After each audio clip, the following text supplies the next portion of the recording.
Welcome to the Thorn City Syndicate Spotlight Show. In this episode, Keevin Collier, from NODR to his kids' Smooth Collective clothing line. It all began with a fishing pole, but it wasn't just about catching fish. It was about finding a way to cope with the struggles of HS. But he's turned those struggles into triumphs, harnessing them as motivation for those grappling with HS. It was a fateful day when his bros put a camera in his face. And from that moment on, their collaboration took off. Niggas on the river, never ignorant, getting goals accomplished. And they did just that. His passion for HS awareness led him to establish the HS Stand Up Foundation. He's now making a splash in the fishing world with his new crappie jigs and apparel, turning his passion into products that everyone can enjoy. He's not just sharing his love for the outdoors, he's sharing his love for life. So join us as we explore the extraordinary journey of Keevin Collier, from a fishing enthusiast to a viral sensation, from hardship to healing, and from personal struggles to a source of inspiration. Thorn City Podcast, guy, let's go.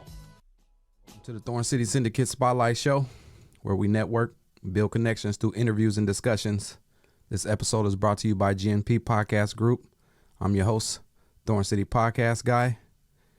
Make sure you hit that like, share, and subscribe button at www.thorncitysyndicate.com. Get the new releases, bonus episodes, and updates. Today, I got a special guest in the spotlight. It's one of my big bros, Keevin Collier. How you doing, brother? Man, I'm doing good, bro. I'm blessed and happy to be here. Man, I appreciate you coming through, man. Yes. So today we're going to talk about how you found healing in the great outdoors. Got a story to share, man. You've been through some stuff. Oh yeah. The physical pain stuff, and the heights of the advocacy with your outdoor passion. So, man, tell me about your early experiences with outdoors and how that shaped your life and your interests. Man, I grew up in Santa Monica, California. We had the beach right there. We walked to the beach. I mean, my high school was 2 blocks away from the beach. So we stayed at the beach, bro. It was something about being outdoors. My neighborhood, they had a lot of bad stuff going on in it. And I had brothers that was in the neighborhood, the city next to mine, Venice. I'm from Santa Monica. They from Venice. In between them two cities, bro, you had a lot of bad stuff going on. So if it wasn't sports, with my dad and my uncle and my family keeping us out of trouble with that, I was at the water, bro. There was something about having that fishing pole in my hand. It was something about having that fishing pole in my hand, bro, that it made me just forget about everything, bro. I mean, I came up in a house with a lot of people, aunties and uncles and cousins, and all of us in one home, and it was love, but at the same time, it was a lot of trauma that I didn't know about. So getting at the water was like my escape. Nice, gotcha. So I felt free, bro, and it just stuck to me. Stuck to me. Yeah. So now you're really doing it. Oh my God, I'm addicted with no denying. Man, so you faced a challenging journey with HS. Can you explain to us what that is, and walk us through your diagnosis and how it impacted your life? The craziest thing, man, we say HS for short, but it's called Hidradenitis Suppurativa. I was going to say, how do you say it? Hidradenitis Suppurativa. Hidradenitis Suppurativa. Hidradenitis Suppurativa. Yeah. And the only way you're going to say it is if you keep saying it. So HS is good for all of us. Even the doctors say HS. Yeah. But man, years ago, bro, a lot of people they get diagnosed with this inflammatory condition. It's a condition that attacks the hot parts of our bodies, inside your ears. A lot of women get them under their breasts and under their underarms and in the groinings. I found out so far that it'll go anywhere on your body. It just popped out one day, bro. I had a bump. And I went to the doctor and I was like, man, what is this? At first I was embarrassed, like, man, I ain't going to the doctor and look. Thought you might have had something. Man, it's down here. It's down here next to my duck. I'm like, wait a second, man, And it took a while, bro, to actually go to the doctor and ask him, what is this? And one doctor said, oh, it's this. And then I went to another doctor and they said it this. And I mean, it just kept happening and happening. Finally, man, I went to this lady and she told me that it was called Hidradenitis Suppurativa. So I started looking into it, and from being misdiagnosed with all of these other conditions that they were telling me, when I finally found out what it was, bro, it just like triggered inside my brain to start raising awareness for it. A lot of people with this condition, they afraid, they're embarrassed, you know. So they don't want to tell nobody. Who want to come out and say, hey, man, I got a big old bump on my butt today. Yeah, no. I don't know, you keep that stuff to yourself. But man, one thing that I found, man, is it made me brave to start speaking about it. And when I start speaking more and more about it, I actually start feeling healthier. You know, I start learning from people that had the same condition. And it just triggered me to keep raising awareness. So even to this day, I have people in my inbox and people that I've have stayed in touch with over the years, and we share different things because I'm not no doctor. I know what works for me. They share certain remedies, and you know, we go back and forth. Some of us ship different things to each other. Try this topical. So it's a big community, man, that hasn't been spoken that much about. It's the third most painful condition known to man. Man, you know, never even heard of it. Yeah. We don't hear about things until it happened to us, or we know somebody. So. Yeah, and sound like everybody. Yeah, it's different for everybody. Exactly, it's just different for everybody. Yeah. So it involves you had to do multiple surgeries, and along the way, it seemed like you discovered the outdoors was a powerful outlet for pain management. Definitely, bro. After, I don't know, I've had a total to this day of 31 surgeries for this condition, and that's putting me to sleep, going in the operating room, getting cut up, waking me up. I've had over 85. I stopped counting INDs, and that's when I go to the doctor and I'm awake, and he's sticking me in the ear with a needle or wherever the spot is, and cutting some stuff out, you know, cutting me open. So after doing that, bro, and they kept giving me all these pain meds. I mean, it was opiates and opiates and opiates. And after a while, bro, I start, you know, kind of having a whole lot of mental problems. Was getting angry and getting emotional, and you know, from these opiates. And I slowly stopped taking them, man. And at one point I had a doctor that was giving me 30 milligram oxycodones a month. And I sit back and I look at that now and I'm like, who gives a patient 50 30 milligrams oxycodones to take, bro? So I thought they was trying to kill me, man.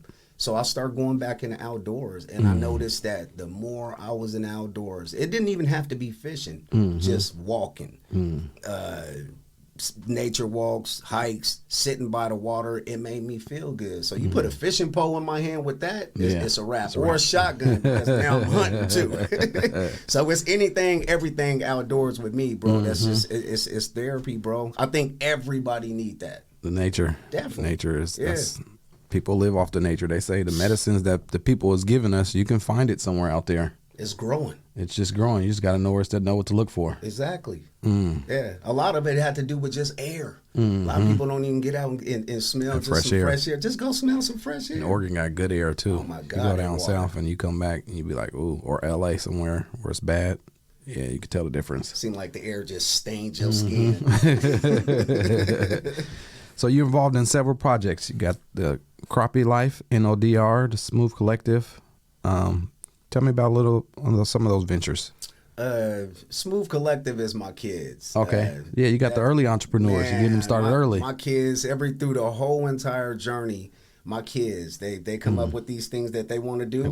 We buy the machines and they just go. One thing I'm loving about my kids is that they actually do it. They put the time in.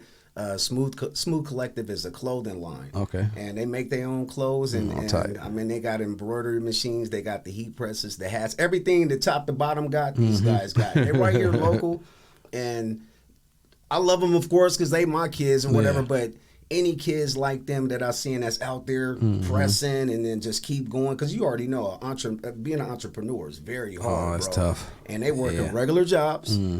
Taking their time and going and putting that work in. So that's what it Smooth takes. Collective, everything they made this. Everything I wear, my kids make.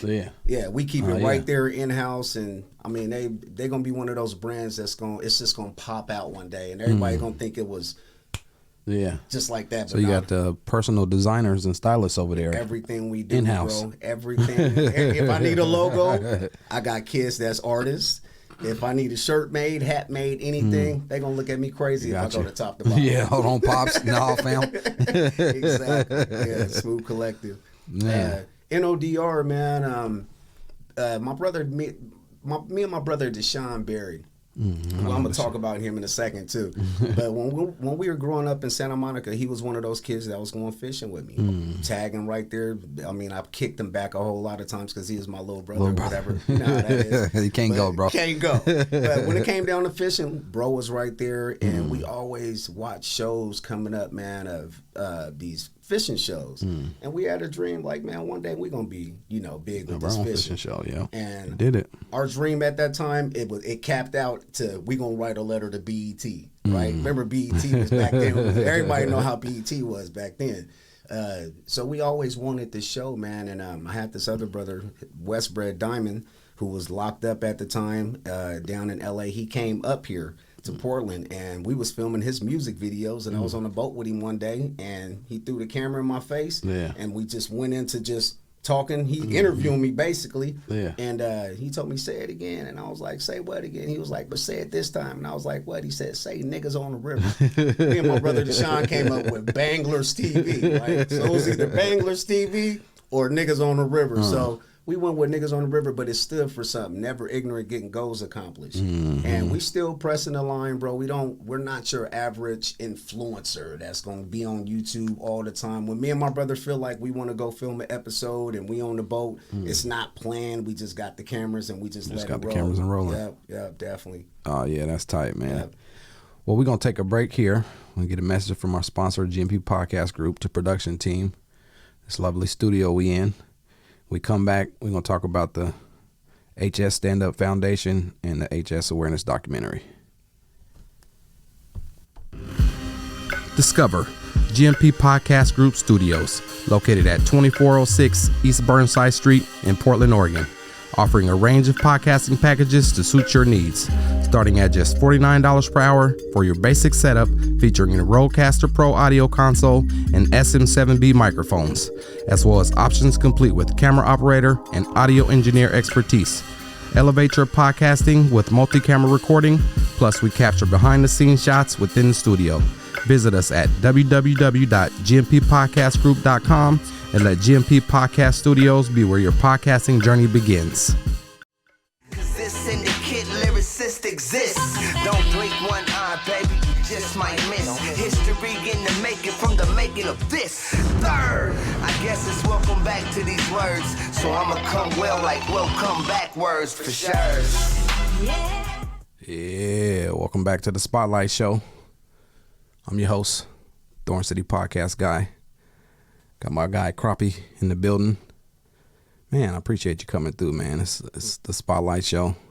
Man, I started this, like I said, to help me network. It's about networking and power of networking and forming strategic alliances. And so kind of helps me come out of my shell a little bit, get in front of the mic and the camera, which I didn't want to do. But from the feedback I'm getting, they tell me I'm pretty good at it. So I'm going to keep running with it and, see what happens. Bro, you doing your thing, bro. Like, I don't care what nobody, hey, look, because ain't nobody gonna say nothing bad, first of all, bro. Like, I done watched a few podcasts so far, bro, and, I watched yours. I say, you know what? This is him. This is you. This is you all day. All radio, podcast. I was like, this is him for sure. I'm happy you found what's working for you, bro. Yep, this is it. And it was, timing's everything, they say, and it was the right time for me to do it. I got to sit back and help other people start their podcasts and try and tell them you should do it this way, you should do it that way. Some people listen, some people don't. But I listen to myself. So I'm doing it the way I've been trying to tell everybody to do it. And so kind of give them a template when they watch my show and see, okay, we should probably structure it like this. And, so yeah, that's where we at, man. It's the Spotlight Show. I'm loving it. Yeah, this is the Spotlight building. Hope first of all,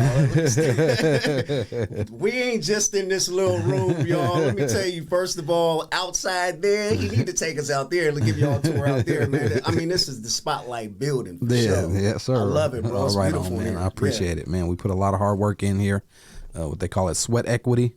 Man, we got billions of dollars worth of sweat equity going on around here. Yeah. It shows. Oh man, but yeah, tell me about the HS Stand Up Foundation.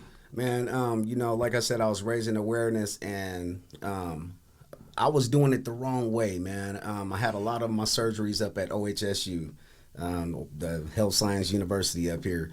And what I was doing is I was making these big old signs and just putting them up on a building, and they was kicking me out, bro. They was like, you got to leave the property, woo, woo, woo, right? So a doctor heard of it. One of my doctors, it was actually a surgeon. He heard it. He was like, listen, you're doing it the wrong way. They know that you're coming. They taking your signs down. They ain't even staying up long enough. And he took me off of a corner, bro. I used to go out there and just stand up. I found out, okay, I'm legal here. Let me stand up and tell these people what HS is about. And I got so many pictures from a long time ago holding up these signs, bro.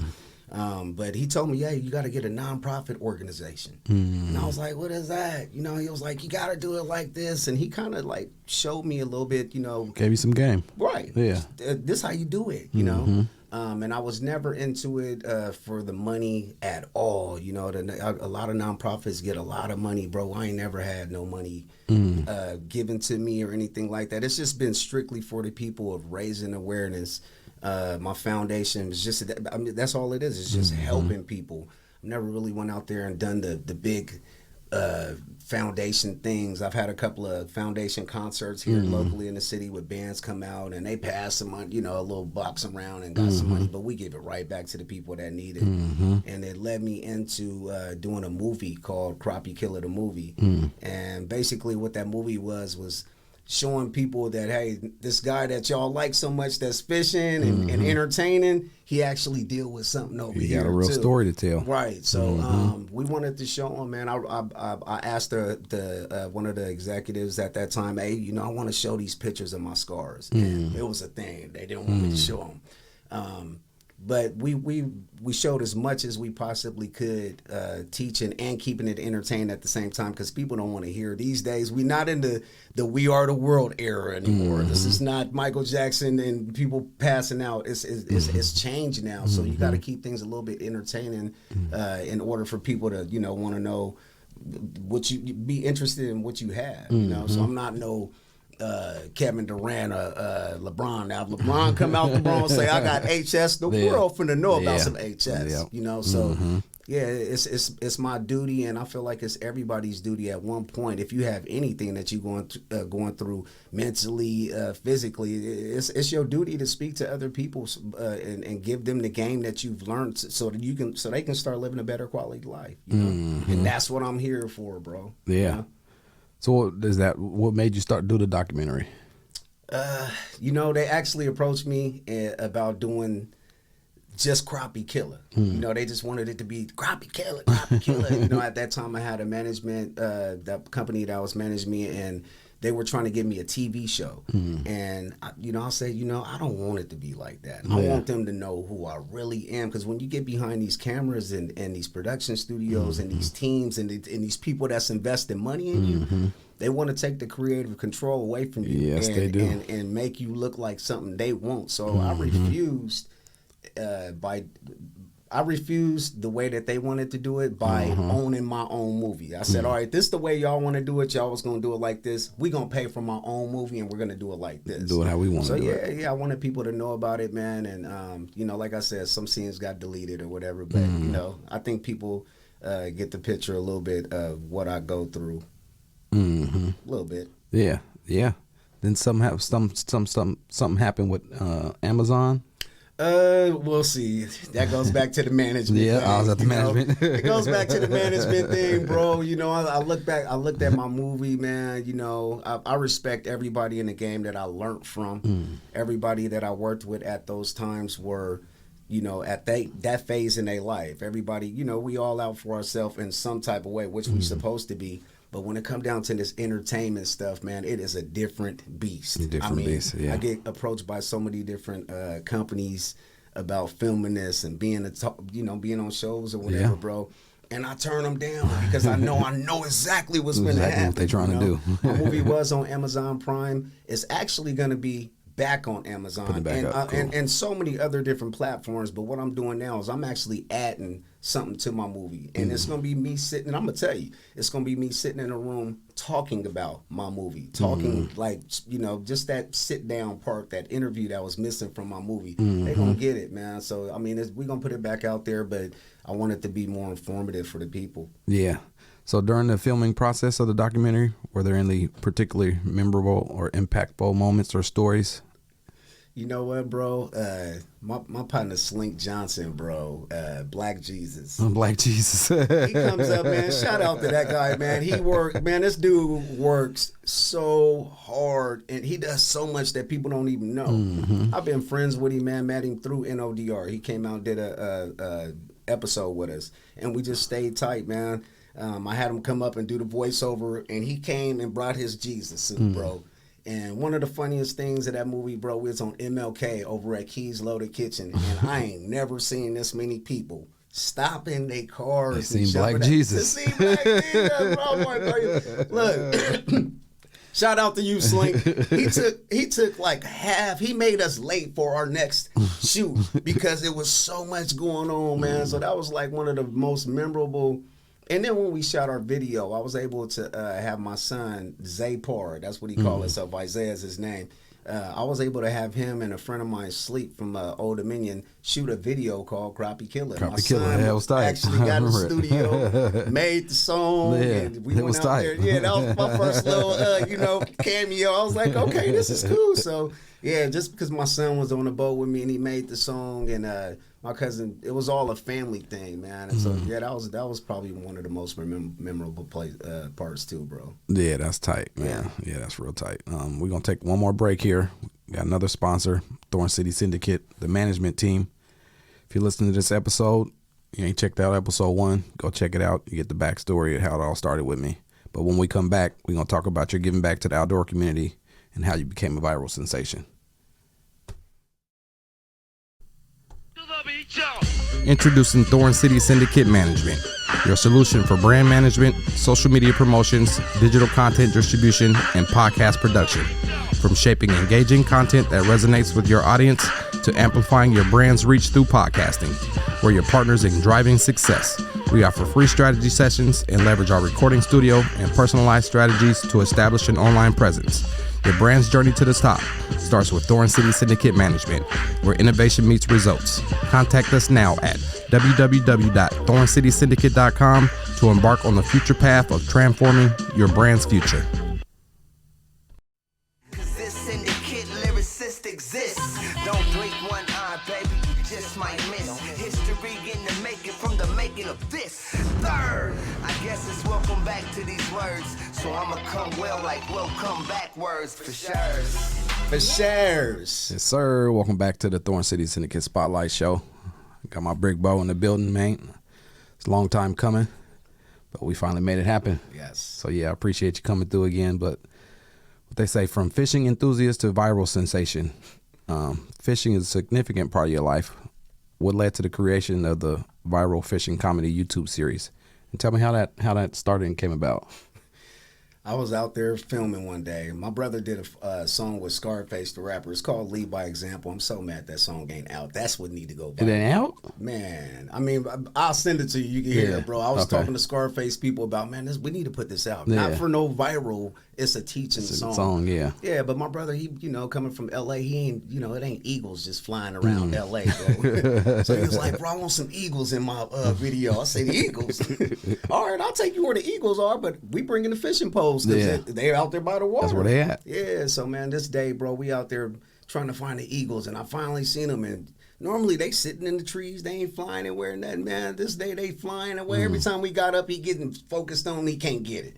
So I said, bro, I'm tired of doing this. Let's fish. And that's how we went into it, man. We went straight into the camera on me now. We've been having the camera on him this whole time, rapping, rapping. And he just flipped it. It was like, let me see. And he always had a background. He has a background of filming different things. He had put a couple of little projects together before. So he just put the camera on me, man, and it just went, bro. And he went home, didn't know too much about editing, put the little thing together, put it out on YouTube. Next day, it was like 10,000 views. I was like, dang. 10,000 people watch that? And bro, by like 3-4 days, 5 days in, man, it got to 1 million views, bro, and kept climbing. And when I say like, it just kept climbing, bro, and everything that you can think of that's approaching me. Here I am, just this regular fishing dude. I got all these companies approaching me, people putting us on private jets, flying us down. The first person that flew us out was Oprah. She flies us down to a company. Oprah. A company, they were trying to put us out on Oprah's station, Harpo? That one right there. Yeah. She had this company called Banajay. They flies, these Oprah people, they flies us down. We sitting at this long table, bro, me, my brothers, and both my brothers, and we just sitting here looking at each other. This long table with all these rich people and the stuff that they done did and put together. And we knew instantly right then and there that we had something. But we also learned something too. They wanted to make us a mom and pop's TV show. They wanted my mom to lie and say that she was this brother's mom. Bro, they wanted to make us fake. Look, don't believe all that TV stuff, y'all. I promise you.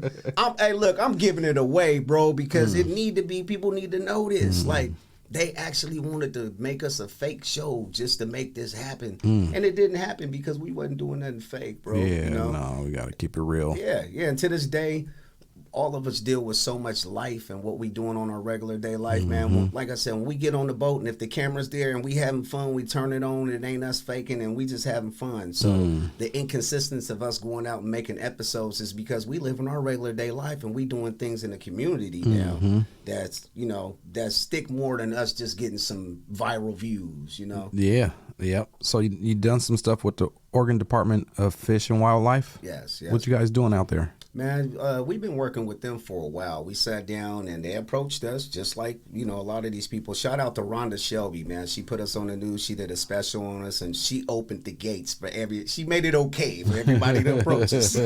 Shout out to you, Rhonda. But ODFW approached us, man, and they wanted to try to get more black people into fishing. And they asked us, what can we do? And my brother has an organization right now called the Good Hook Foundation. And we all sat down and we created that together. We had the biggest turnout that Blue Lake, they said the state, but we only here in Portland. Yeah. They said we had the biggest turnout that for families with kids coming out. We had over 800 and something people show up for fishing. The episode is on NODR. You can go watch that on NODR YouTube. But man, we just do projects like that with them, stock fish. To this day, my brother is still working with them, and they come out and bring different things, the trailer with different information for fishing, and, you know, I'm trying to work more with them and get some catfish in the lake at Blue Lake. That's what we made. Look, bro, we trying to get catfish stocked in the lakes out here, you know, because I know a lot of black people don't eat trout, you know. Yeah. And I told them, if you want black people to eat catfish and pay for your license, you might want to put a cat or two in this lake, you know. So, yeah, they've been good to us, but yeah, we want to work with everybody in the state, bro, that want to work with us. Nice. Yep. Yeah. Nah, that's tight. So y'all got the kids out there on the river fishing. That's tight. Yeah, I never got into fishing. I fished a couple times. What I don't like doing, I don't like standing on the bank fishing. I learned. I fished on the boat, and I was like, okay, this is a little better. We can, you know, fish here, move spots. Right. And then I don't like fucking with the worms. Bro, you come fishing with me, bro. It's rare you gonna see me with worms. I actually had some worms on my boat yesterday because I said if the crappies don't bite, I'm finna catch me some bluegills. But nah, man, I don't use worms like that. I don't like touching them either because it won't dirt all up under you. Man, they're all slimy and right. It's bait though. All bait is bait. Yeah. Tell me about your line. Man, the new thing is Crappie Life, man. It's been my dream to always have my own product. I'm sitting back and I'm watching all these guys, these infomercial fishermen on TV. They got all these brands on them. And I say, you know what? I'm not going to be like them. You can't come sign me up with your product right now. I do not want your, you can sponsor and throw some things and help us along the way. But man, everything that I wanted to do in the outdoor industry has been ours, like the kids making the shirts. They logo on it. Us explaining who we are. I got some new crappie jigs, man. I actually had a guy in Alabama who was giving up his company. And all he liked to do was make jigs. He didn't know how to sell them. He just wanted to make them for him to fit. That's it. So he approached me and said, hey, man, look, try some of these. I tried them. I said, bro, don't give up them jigs. Yeah. You give them to me, and we gonna work something out. So I actually made this dude pumped again, bro. So we made a agreement to where I own half of the company now. Okay. So I own half of the company. You own half of the. My passion is this. Your passion is That, this. yeah, we come and together. We came together, man. That's how you do and it's something that I've always been wanting is the right people to approach me and to do something, and everything that I'm doing, this guy is doing as well, as far as giving back in the community, and has the exact same vision. So Crappie Life, you guys watch that. I'm telling you, not only am I gonna have the best jigs, I'm gonna have the best gear, bro. Fishing gear is so plain. I'm gonna have the best fishing gear that they had never ever even seen from fish. Not only fishing, outdoor period, bro. We changing the swag. I'm gonna be the first one with 2 Chainz and Kanye and all them wearing our fishing gear. Guarantee, bro. It's gonna happen. Right. Yes. When it's coming? Man, that's already out, bro. So, right now, okay. I'm working on. Right now, Crappie Life is already out. We starting with the apparel, the jigs. I told them we gotta. Hey, I'm changing some things. Yeah. I'm a crappie fisherman. I'm not putting Crappie Killer's name on this unless we getting it all the way right, bro. So me and him came together and we redesigning this jig, and then we want the public to help us name it. I want people, to help me name these jigs. Yeah. So the jigs, I'm hoping to be out. I can start selling them now because they that good, but I got to put my name on them. Yeah, just a you little gotta have bit your more. name Just on a them. little bit more, It man. gotta be branded. It's got to be there, bro. So probably about another, I'm thinking like January, bro. Okay. It's going to be the actual tackle release. But right now, man, they can go to Crappie Life and get the gear, definitely. Yeah. Nice. Yep. So in closing, how would you sum up your dedication to inspiring, supporting others, especially those who share your love for the outdoors? Man, I think it's going to take all of us, bro. Honestly, I think, a lot of the organizations and a lot of the money that the government gives to these organizations out here is for kids, right? And that's beautiful. We want to help the kids. They the easiest to train, right? They'll listen. But and what I'm learning, bro, is that if we don't get together as adults, like you said, you want to go fishing on the boat, I need to take you fishing and teach you what to do.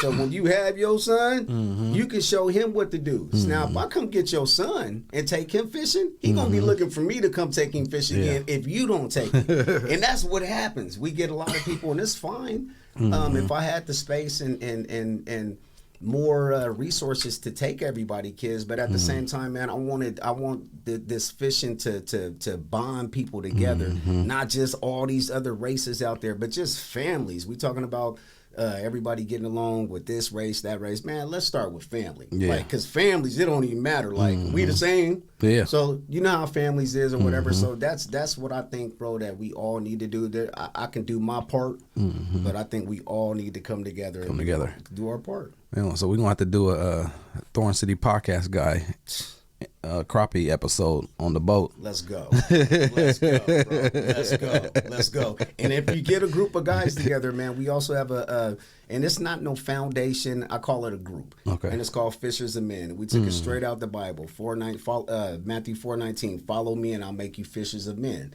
So what we do is we take those same men that I was just talking about and I try to get them together. It's not the same guys, but it's just we open up the boat sometime to say, hey, look, we having a fun day. Let's go. And it's been on the boat that I've been taking these guys, and the fellowship has been crazy, bro.